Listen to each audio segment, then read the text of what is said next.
Ahí entramos de nuevo. Profe, ¿puedo hacer una pregunta rápida? Dígame todas las que quiera. El texto que mostró recién de la como adaptación del Quijote. En el texto Del Martín Fierro. de Martín Fierro, perdón. ¿Sería un hipertexto?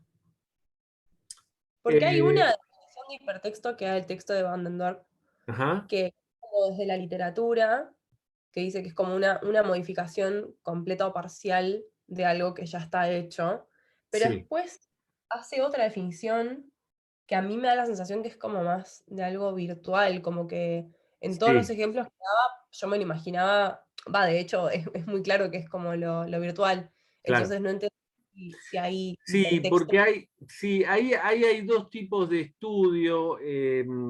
Ahí me parece que en la primera definición está retomando a Genet, que trabaja, que lo vamos a ver hay un texto que está creo que en la unidad, eh, es en la unidad 3 en el módulo 3 o más adelante, en el módulo para transposición, que trabaja los distintos tipos de relaciones intertextuales, y entonces está el hipotexto y el hipertexto, ¿no?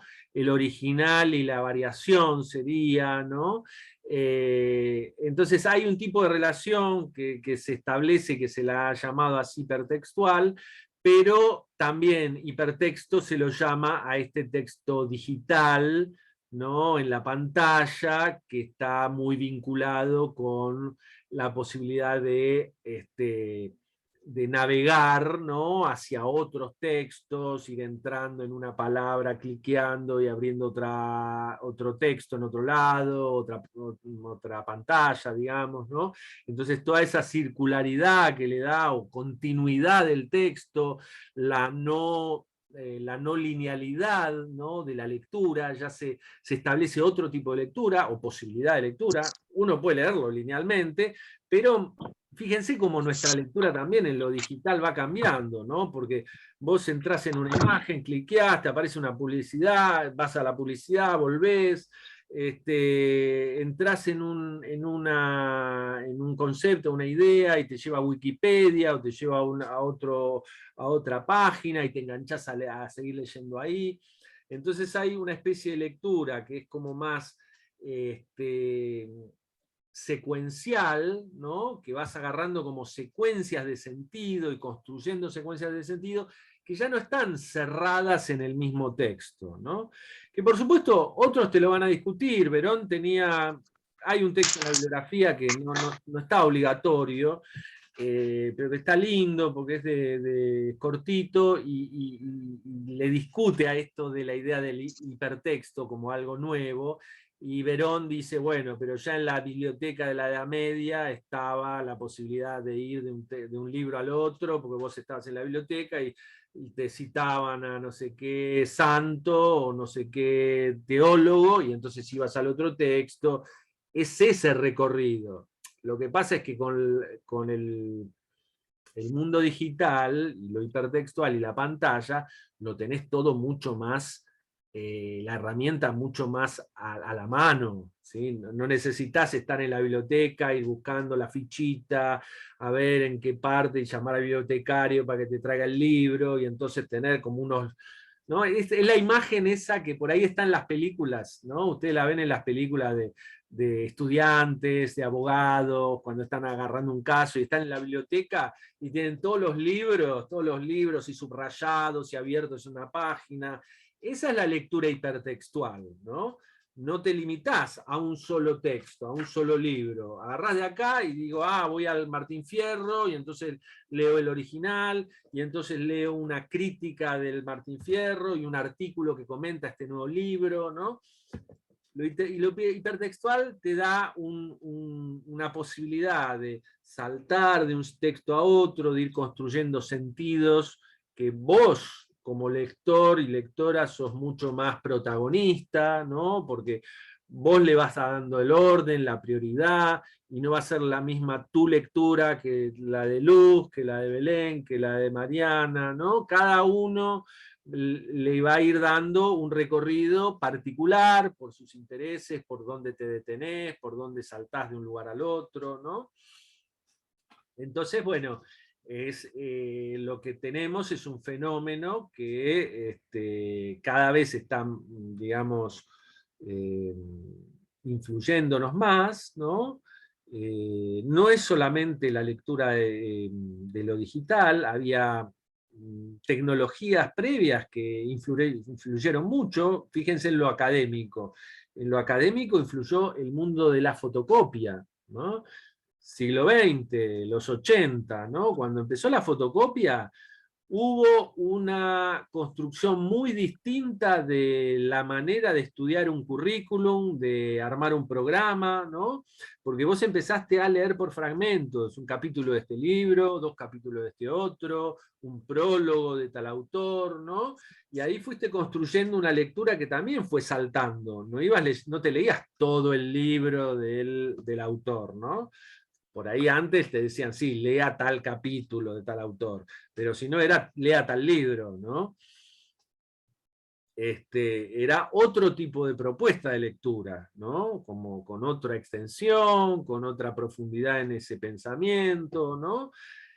Que son lecturas complementarias, no es que una es mejor que la otra, son distintas lecturas, porque uno, sí, el sentido siempre lo construye uno. Es la relación con el texto. Y ahí siempre está la recepción como el lugar fuerte, ¿no? Por supuesto que Chartier nos dice, el autor y el editor y el imprentero nos indican un modo de leer, nos quieren llevar a tal sentido, nos quieren que construyamos tal sentido. Pero después está Ricoeur, ¿no? y otros que dicen, bueno, la lectura la interpretación es salvaje, podemos ir a contrapelo del autor, podemos leer de atrás para adelante, podemos leer el final primero, podemos leer un fragmento y relacionarlo con otro libro y quedarnos con el otro libro, podemos hacer una lectura en saltos, ¿no? Nosotros tenemos potestades sobre el texto, porque somos quienes le vamos a dar la orientación final, ¿no? Y nosotros lo vamos a relacionar con otros textos y con el mundo en general y con nuestra propia experiencia, ¿no? Entonces hay un ida y vuelta, ¿no? Entre la propuesta del texto, las lecturas que también en un momento se dicen correctas o apropiadas de un texto, ¿no? No es lo mismo hacer una lectura para dar un parcial, que se pretende que vos interpretes determinadas cosas o tomes determinada información o determinados sentidos del texto, que una lectura cuando la haces vos porque estás investigando un tema o porque vos estás interesado y sos curiosa de tal otro tema, ¿no? Los propósitos de los lectores, ¿no? Son muy distintos, ¿no? Y también hay comunidades de lectores que dicen, bueno, al Quijote hay que leerlo de tal manera, al Martín Fierro hay que leerlo de tal manera, ¿no? Y después viene otro en otra época y te dice, no, en realidad el Quijote significa tal otra cosa y el Martín Fierro es la construcción de la nacionalidad, ¿no? Rojas, ¿no? Ricardo Rojas, 1910 o comienzo del siglo XX, ¿no? Te dice, ¿no? El Martín Fierro es nuestro acervo cultural, el gaucho es la figura que nosotros tenemos que reivindicar porque es lo criollo, ¿no? En un mundo, en Argentina, lleno de inmigrantes, inmigración, y que hablaban todos distintos idiomas, y decía, tenemos que darle, ¿no? Este es el libro nacional, ¿no? Y sin embargo, 30 años antes, o así, el Martín Fierro era uno de esos libritos del mestizaje, de estos gauchipolíticos que reivindicaban una figura que era nefasta, el gaucho, que había que eliminar, ¿no? Como Sarmiento decía. Eso iba a decir, la generación del 80 no coincidía. Exacto, ¿no? Entonces, fíjense cómo las lecturas autorizadas van cambiando a lo largo del tiempo, se van modificando, ¿no? Y hay un interjuego, ¿no? Entre lo que se propone como lectura, lo que se propone como interpretación más autorizada y las posibilidades que da el texto y los lectores que lo van tomando de una manera, de otra, ¿no?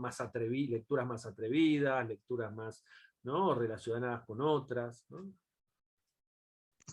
¿Alguien iba a decir algo?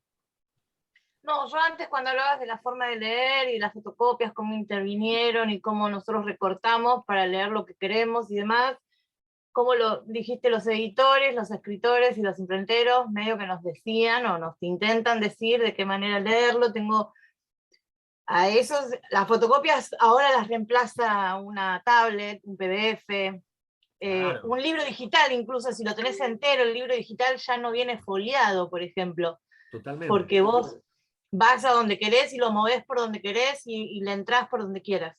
Exacto. Me acordé también cuando hablabas de recién sobre lo de Martín Fierro, cómo leerlo, o de qué manera, que yo me acordé de Cortázar y Rayuela, que tenés las dos maneras de leerlo. Totalmente. Que bueno, eso es Hipertextual decisión total. propia, claro, que fue totalmente innovador en su momento. Sí. Y bueno, y tenés las dos maneras de leerlo, y en general todos leímos las dos variantes, ¿no? Y porque te dio Todos curiosidad de eso. ver qué era lo que ¿Qué te daba ese pasaba? otro Claro. recorrido, ¿no? Bueno, sí, exacto. Bueno, eso. En general nosotros estamos atravesados por la manera de cómo se editan los libros, cómo se presentan esos libros, cómo nos llegan esos libros y demás. Es verdad que tenemos cierto libre albedrío. No quiero decir que tenemos completa libertad, porque culturalmente ya tenemos como un marco donde nos movemos, y entonces no nos salimos mucho de eso. Es medio raro que uno se salga completamente de lo que lo atraviesa o lo que le viene culturalmente, ¿no? Exacto. Sí, sí, sí. Uno está marcado por la época, por las formas de leer, y eso te va llevando por los lugares, por la comunidad de lectura, por las lecturas compartidas, ¿no? Todo eso te va llevando a hacer determinadas prácticas de lectura, ¿no? Y la experiencia propia también, ¿no? Te va llevando a leer los textos de determinada manera. Pero bueno, siempre tenés una posibilidad de apartarte de esa lectura, de que el texto te lleve, o que te quedes con un aspecto, que empieces a indagar en un lugar que quizá a otros les pasó desapercibido, ¿no? Y que hagas otras relaciones, ¿no? Bueno, eso es lo que uno hace si uno es lector de Borges. No sé, yo tenía una época que leía a Borges, que me los devoraba los libros, pero todo con un anotador al lado. Claro. Porque Borges baja tanta información y te dice Claro. tantas cosas para ir a consultar, que vas anotando y después vas consultando todo eso que está. Entonces, Sí, de todos sí, lados sí. recibís eso Totalmente. para moverte. Totalmente. Sí, sí, sí, sí, sin duda, sin duda.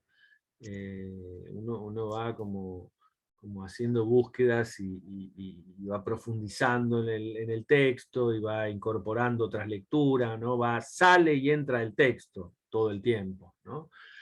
Y es esta relación del texto con el contexto, ¿no? Nuevamente, ¿no? Esto de la lectura, digamos, de la comunicación, digamos, de la lectura de la partitura de la orquesta, ¿no? Esa lectura está en un contexto determinado, con determinadas relaciones, con el mundo, con otros libros, ¿no?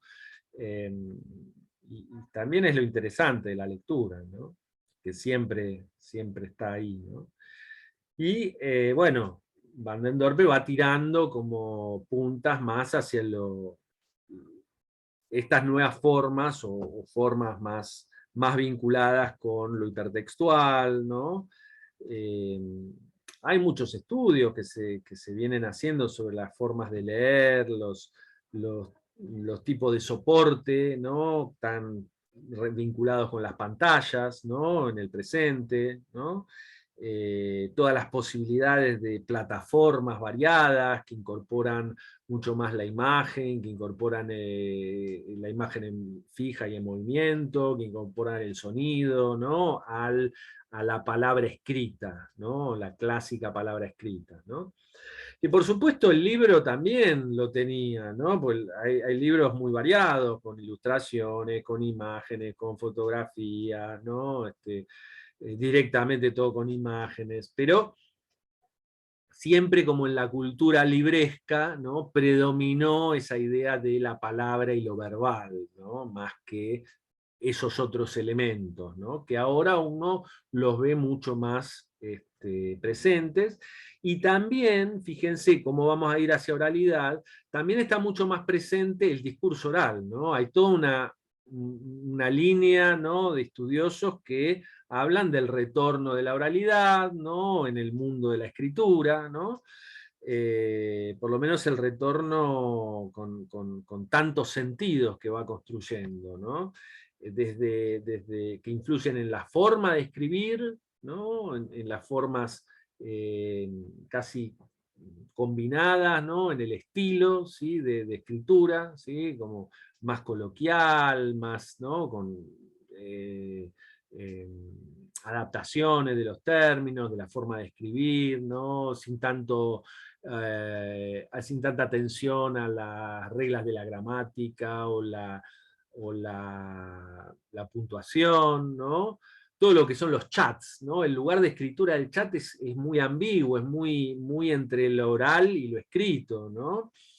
Y eso viene permeando toda la forma de escritura en muchos campos, ¿no? Hay campos más estructurados, que vos decís, bueno, ¿cómo es este trabajo? ¿Tiene que ser académico? ¿Tiene que tener la formalidad de cómo se cita, de cómo tal cosa, ¿no? El campo académico tiene sus reglas, los campos profesionales tienen sus reglas, pero la escritura en general viene, ¿no?, como muy influenciada por todas las formas del oral, ¿no? Lo oral y lo audiovisual.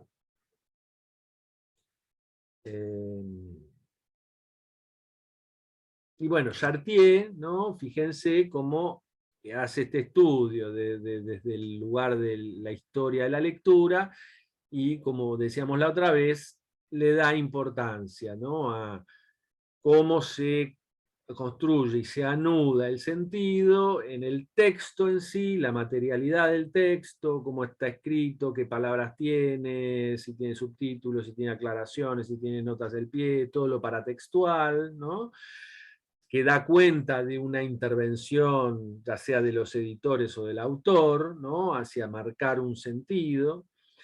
Los soportes, no es lo mismo el libro en papel, el libro, como ustedes decían, en distintas plataformas digitales, ¿no? No es lo mismo un audiolibro, ¿sí?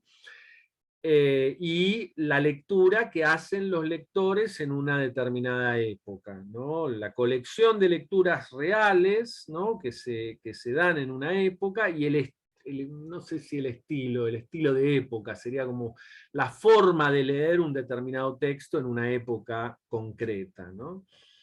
Entonces esas tres cuestiones hacen a la construcción del sentido de un texto, ¿no?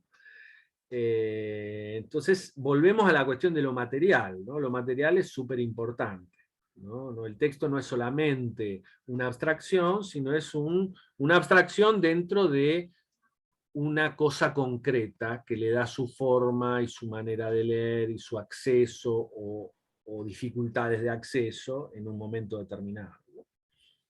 Sin ese soporte no tenés ese contenido. Exacto, exacto, y le da un sentido o varios, etc. Bueno, vamos a retomar la que viene con el texto de Amparo Rocha. Léanlo al principio, porque el texto de Amparo ordena, ¿no?, todos los demás textos del módulo, le da un sentido, subraya mucho cada uno, de Sumter, ¿no?, las distintas formas de oralidad, de dólar, ¿no?, el sentido del oral, ¿no?, la cuestión del fetiche de la voz, ¿no? Ella es una especialista en semiótica y en música, ¿no? Trabaja mucho toda la cuestión de la música. Entonces es un texto muy interesante, que es la entrada a toda esta cuestión de la oralidad.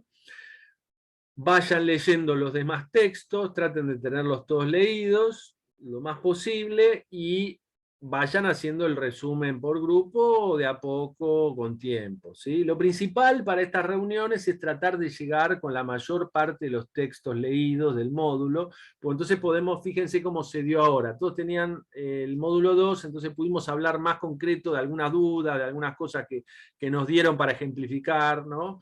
Entonces es la manera de sacarle más provecho a los encuentros estos por Zoom, ¿no? El videollamada. Así que bueno, buena semana para todas y todos. Nos vemos el martes que viene. Si van teniendo dudas, las van poniendo o por el WhatsApp o en el mismo Classroom, ¿sí? Y así ya yo me las voy anotando y las vamos ordenando para organizarnos el encuentro que viene, ¿sí? Y cualquier otra duda de trabajos o lo que sea, no duden en consultar. Muchas gracias. Gracias, profe. Buena semana para Hasta todos. luego. Gracias por Gracias, buena semana. igualmente. Chao, chicas. Nos vemos.